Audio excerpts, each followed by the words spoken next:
आप सबने हिस्ट्री की किताबें तो पढ़ी होंगी, 10वीं तक तो सब नहीं पढ़ी होंगी, उसके बाद ये AIPMT या जेईई मेंस की तैयारी में भी लगे होंगे। तो आज मैं आपसे बात करूंगा हिस्ट्री की नहीं, हिस्ट्री लिखने वाले हिस्टोरियंस की, सॉरी डिस्टोरियंस की। अब आप सोच रहे होंगे मैं हिस्टोरियंस को या डिस्टोरियंस क्या पागलपन कर रहा हूं, है ना? तो उसके लिए कहानी सुनो। आरिफ कंधारी नाम के एक हिस्टोरियन हुए, उन्होंने किताब लिखी जिसका नाम था तारीख़ अकबरी। अब उस किताब का जो इंग्लिश ट्रांसलेशन था उसे डॉक्टर परमात्मा शरण ने इंग्लिश में ट्रांसलेट करके 1976 या 1977 में ICHR में जमा करवा दी। ठीक, अब एक दिन अरुण शौरी नाम का एक आदमी वो किताब खोजने पहुंच गया ICHR। तो ICHR ने कहा जी हमारे पास तो किताब ही नहीं है ये वाली कोई। तो अरुण शौरी ने बताया कि पर तुम्हारी एनुअल रिपोर्ट कह रही है कि ये किताब तुम्हारे पास सबमिट हो चुकी है। तो परेशान हो गई, क्या करें? तो फिर उन्होंने जांच कमेटी बनाई कि भाई चेक करते हैं अगर किताब है तो कहाँ गई। उस कमेटी में 3 लोग थे, एक पब्लिकेशन टीम थी, एक ग्रांटी नेड था और डिप्टी डायरेक्टर थे मिडीवल यूनिट के जिनका नाम था डॉक्टर तस्नीम अहमद। नाम याद रखना, तस्नीम अहमद। जब ग्रांटी नेड वालों से पूछा गया तो उन्होंने कहा जी हमारे पास तो ये मैन्यूस्क्रिप्ट रिसीव्ड बता रहे हैं। जब पब्लिकेशन सेक्शन वालों से पूछा गया तो उन्होंने कहा कि हमारे पास आई नहीं है। तो भाई मिडीवल यूनिट के डिप्टी डायरेक्टर से पूछा गया कि किताब गई कहाँ, जिल्ले इलाही जब जमा हुई है तो उन्होंने कहा कि हमारी यूनिट में ट्रेसेबल नहीं है जी किताब। ये था कहानी का बैकग्राउंड। अब जो वो मैन्यूस्क्रिप्ट खो गई थी, जो ट्रेसेबल नहीं थी तस्नीम अहमद के हिसाब से, उसका क्या हुआ? तो सेम उसी मैन्यूस्क्रिप्ट पे किसी ने PhD जमा करके ली 1992 में राजस्थान यूनिवर्सिटी। टॉपिक था annotated English translation of Arif Qandhari Tarikh Akbari. ठीक, अब ये किसने जमा करवाई? सोचो, गैस करो। उन्हीं डिप्टी डायरेक्टर जो मिडीवल यूनिट के थे, डॉक्टर तस्नीम अहमद, जिनके लिए वो ट्रेसेबल नहीं थी। वाह वाह वाह, ओह माय गॉड, वाओ! मतलब किताब चोरी कर ली, अपने नाम पे PhD जमा करवा ली और कह रहे हो कि ट्रेसेबल नहीं है। ठीक, रुको जरा, सब्र करो, बोला धक्का बुक्की नहीं करने का। और चलो इतना ही होता है कि चोरी वोरी कर ली, चोरी चकारी, तो भी समझ में आता है भाई, लेफ्टिस्ट हो चाहे जो हो, इतना तुमको दे सकते हैं। इस किताब में एक्नॉलेजमेंट लिखा गया। उस किताब में जनाब लिखते हैं, कोट करता हूं, I express my profound sense of gratitude, very personal regards and respect to professor Irfan Habib who encouraged and guided me at every stage of the work. यानी जिन्होंने अपना वैल्यूएबल टाइम निकाला, भाई मेरी बहुत मतलब मुझे गाइड किया। कहाँ गाइड किया? कि चोरी की किताब को अपने नाम पे कैसे छपवाया जाए। ठीक, और इतना ही नहीं, इसमें इन्होंने आगे भी एक प्रोफेसर के लिए एक्नॉलेजमेंट में लिखा, उनके लिए कोट करता हूं।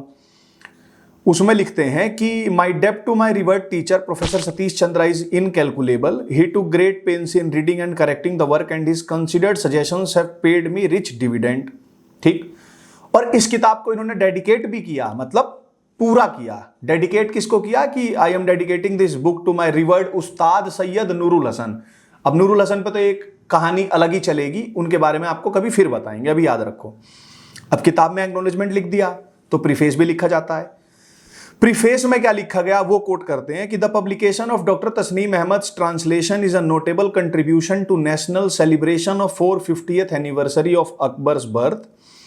I feel confident that it would reinforce the interest in Akbar's age, widespread among those who have a care for the long process of the creation of a composite culture।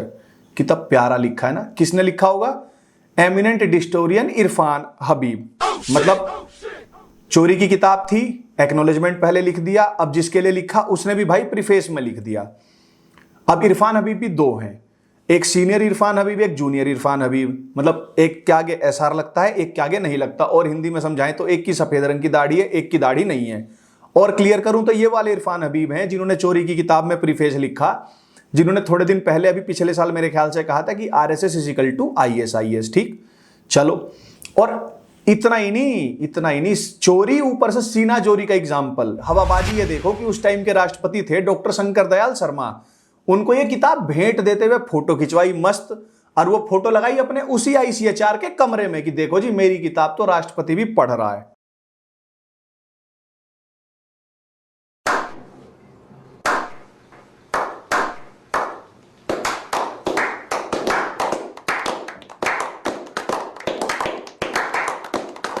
और अगर आप सोच रहे हो कि बस इनका काम चोरी की किताबें लिख के छपवाना अपने नाम पे है, ये तो ना।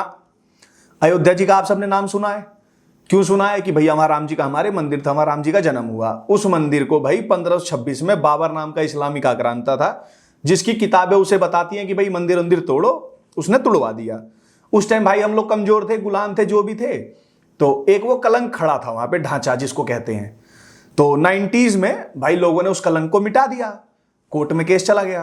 तो लोगों से पूछा गया कि भाई अब केस चलता है तो दोनों तरफ से पार्टियां लड़ती हैं, तो वक्फ बोर्ड जो था उसने कोर्ट में एक लिस्ट दी।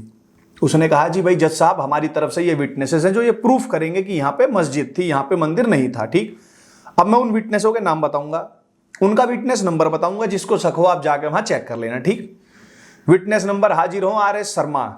ये आर.एस. शर्मा कौन है? जिन्होंने फ्यूडलिज्म था इंडिया के अंदर ये प्रूफ करने में जिंदगी गुजार दी, और यहां पे आर्यन इन्वेजन थ्योरी वाला जो मिथ है उसको भी इन्होंने बहुत ज्यादा प्रोपोगेट किया। उसका एक बहुत बड़ा एग्जांपल ये देते थे कि जब आर्यंस ने इन्वेड किया तो आर्यंस अपने साथ घोड़े लेके आए, और भारत में घोड़े मिलते नहीं है। अब मैं ये सोचे कंफ्यूज हूं कि जब आर.एस. शर्मा को उन्होंने स्नैपचैट पे वीडियो भेजी थी कि हम आ रहे हैं, देखो घोड़ों पे, जो इन्हें पता लगा।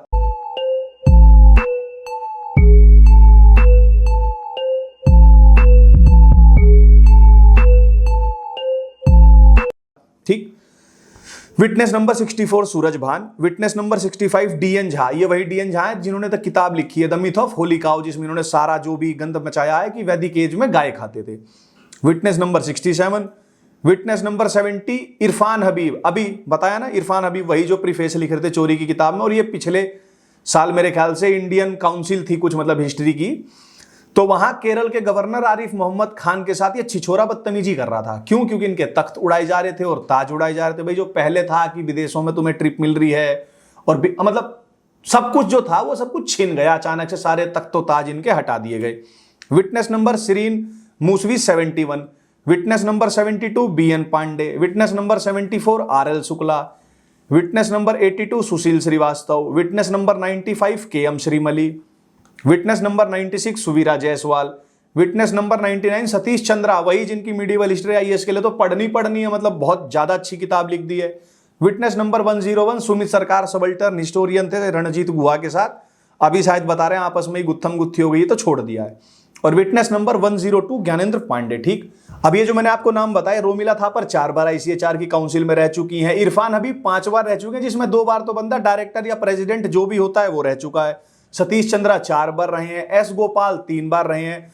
अब आप ये सोच लो, ये इतने सारे बड़े बड़े फन्ने खां विटनेस ये प्रूफ नहीं कर पाए। ये गए किस लिए थे? प्रूफ करने यहां मस्जिद है। खुलेआम कोर्ट में झूठ बोला इन्होंने। क्यों? क्योंकि भाई कोर्ट नहीं मान लिया, वहां तो मंदिर था। तो अब ये इतने सारे हिस्टोरियन वहां झूठ बोल रहे थे। हिस्टोरियन तो न्यूट्रल होता है, क्योंकि आप मानते हो, मैं नहीं मानता, मेरे हिसाब से तो न्यूट्रलिटी इज अ मिथ। ठीक है, ये पागल बनाने के लिए है ये आपको, पर ये कोर्ट में बोल रहे हैं, उस चीज को प्रूफ नहीं कर पाए, इसका मतलब इनके पास फैक्ट्स नहीं थे। तो कोर्ट में तो दुनिया देख रही थी ना ये क्या बोल रहे हैं। वहां जब इतना सब देखने वाले लोग थे तब ये झूठ बोल गए। तो सोचो हमारी किताबें जो कुछ लोग ही पढ़ते हैं उसमें इन्होंने कितना झूठ बोला होगा। अब ऐसी झूठे और किताबें चुरा के अपने नाम पे लिखने वालों ने हमारी हिस्ट्री की किताबें लिखी हैं जो हम पढ़ते हैं और इंटेलेक्चुअल बन जाते हैं, है ना।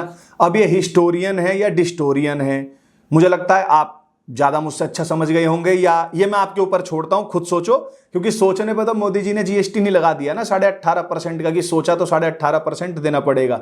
हाँ भाई, हमारे लिए ये झूठे मक्कार इन्होंने पाप किया है, क्योंकि इन्होंने हमें गलत पढ़ाया है। हम भोले भाले स्कूल में बैग टांग के थर्मस गले में लटका के जाते थे पढ़ेंगे, और वहां क्या पढ़ रहे हैं? तो झूठ। इससे सही तो मॉस्को चले जाते, वहां पढ़ जाते, कम से कम जिंदगी तो बर्बाद नहीं होती, कम से कम स्टार तो बन जाते। अरे हमारे भी मिलियनों में फॉलोअर हो जाते भाई। यहां क्या मिला? बाबा जी का ठुल्लू, पैसा बर्बाद। म्यूजिक